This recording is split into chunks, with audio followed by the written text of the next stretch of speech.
भी गाना को मिक्स करने का आदत है डीजे सनवा सिंघुई की ग्राम हरा टोला प्रस्तुति।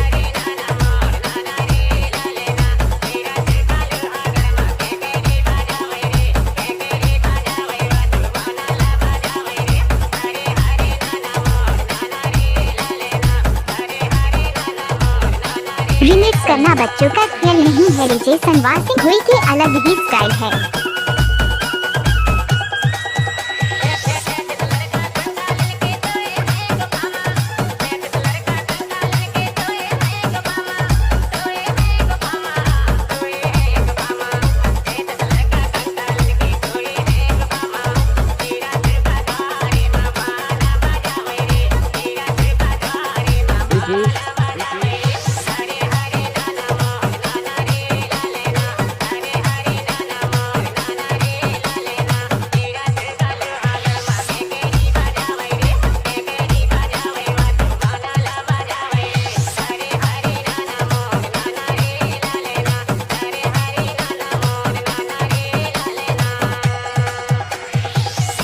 किसी भी गाना को मिक्स करने का आदत है डीजे सनवा सिंघुई की ग्राम हरा टोला प्रस्तुति।